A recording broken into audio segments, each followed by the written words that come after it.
Brighton, Balfour, warm welcome. Earlier this year, circumstances that led to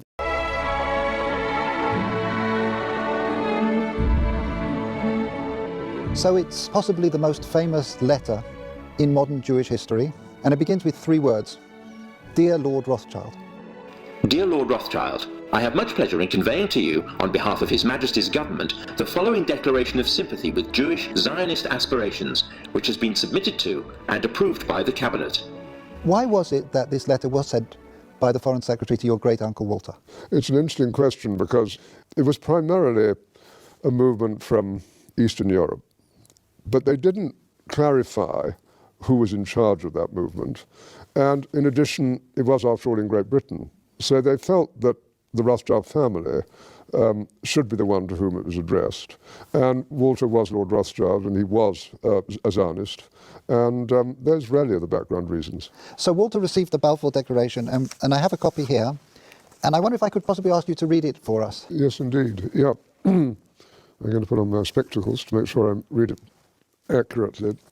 His Majesty's government view with favour the establishment of Palestine as a national home for the Jewish people, and will use their best endeavours to facilitate the achievement of this object, it being clearly understood that nothing shall be done which may prejudice the civil and religious rights of existing non-Jewish communities in Palestine, or the rights and political status enjoyed by Jews in any other country. I should be grateful if you would bring this declaration to the knowledge of the Zionist Federation. Yours, Arthur Balfour. And here it is, the Balfour Declaration. What do you feel when you see it here? I genuinely feel it's one of the most extraordinary moments in the history of the Jewish people. If you think it took 3,000 years to get to this. And then you say, how did this miracle happen? It's the most incredible piece of opportunism. I mean, if you think you had an impoverished would-be scientist, Chaim Weizmann, who somehow gets to England, meets a few people, including members of my family, seduces them. He has such great charm and conviction. He gets to Balfour, and he unbelievably persuades Balfour and Lloyd George, the Prime Minister, and most of the ministers, that this idea of the national home for Jews should be allowed to take place. I mean, it's so unlikely. And then he starts to fight a difficult battle with the British cabinet, and this letter goes through 5 drafts, as you know. And in the end, it comes out as a rather compromising letter. I mean, the essential point is there for the Jewish community to fasten on to. You have the first bit, which promises a national home rather than the national home. And then you have the bit that nothing that's to be done should in any way harm the Arab community. But you come back to the big point, which is that this is perhaps the greatest event in Jewish life for thousands of years. And it's a miracle that it took place. Just tell us a little bit more about Walter, the second Lord Rothschild, because he was an unusual and colourful character. He was a deeply eccentric man, but from a very early age his passion was collecting. His niece was sent to him and stuffed them away into wicker baskets. And it does make you wonder what would have happened if the Balfour Declaration, the letter, had been... A deep interest in what was happening about the possibility of Balfour Declaration. So maybe those letters would have got to the top of his pile. So this is your cousin Dorothy, Dolly? Yep, Mrs. James de Rothschild. Can you say a little bit about her? Well, she married my cousin Jimmy when she was 17. She was a major supporter of Israel, wasn't she? Major supporter. I mean, she worshipped her husband, who'd been deeply committed, son of Baron Edmore. It was due to him, I think, that she became interested. But once she became interested, she became passionately interested. After his death, she became even more committed. She just wanted to carry out his wishes and what he cared deeply about. And then she had her own personality, a deeply good human being who was quite unselfish. She devoted herself to this place, to Israel, and to a few friends, and had a wonderful life.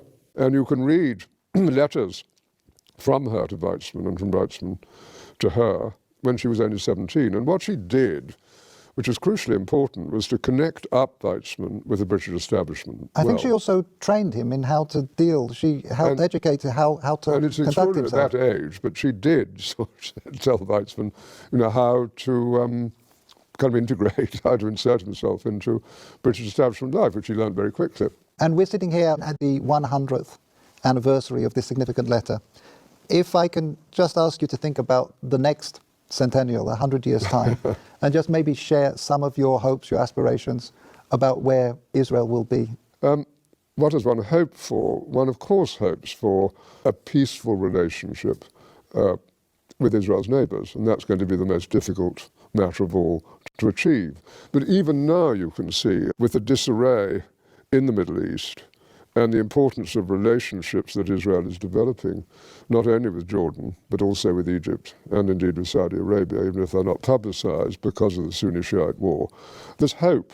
And I think if you take the need of Arab nations to have intelligence help, and if on the other hand you take compassion and generosity coming from Israel to Palestinian territories and its less fortunate neighbours, there are grounds for optimism. And I am an optimist. Lord Rothschild, thank you very much indeed. Well, thank you. As you know, but not everyone in this audience knows, our relationship in a sense goes back 40 years or so. For my father asked you if you would write a book, Two Rothschilds in the Land of Israel.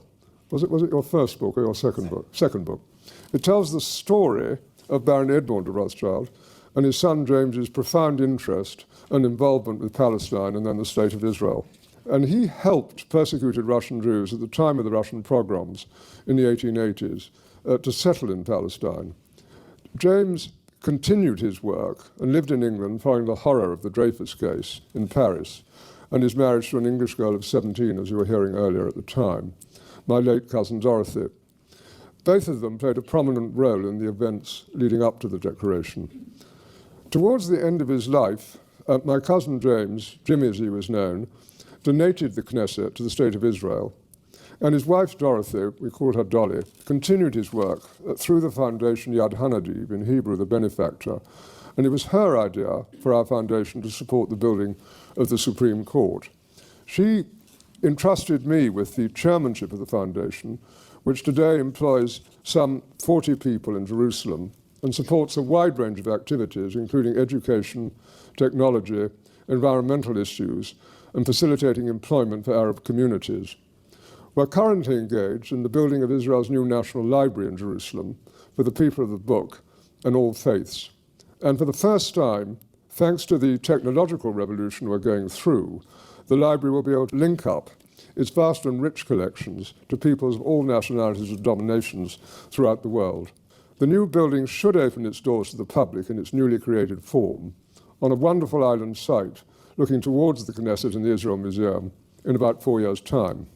Can I add a few words to the ones you heard earlier about why the Balfour Declaration was addressed to the second Lord Rothschild? His father was the first Lord Rothschild, and he was the first Jew to be admitted to the House of Lords. And through his contacts, he opened the gates of Whitehall for Theodor Herzl, the founder of modern Zionism, and whose book, The Jewish State, as many of you will know, was published in 1896. His eldest son, Walter Rothschild, was a deeply eccentric individual, and his passion was to create the finest private collection of natural history specimens ever made by one man at his museum in Tring. Then one day, very surprisingly, through his Hungarian sister-in-law, Rosika, who was married to my grandfather, he met Chaim Weizmann, who converted him to Zionism. And he was soon seen as the lay leader of the Jewish community, which was why the Declaration was addressed to him. Our family has therefore been involved with Palestine and Israel for nearly 150 years.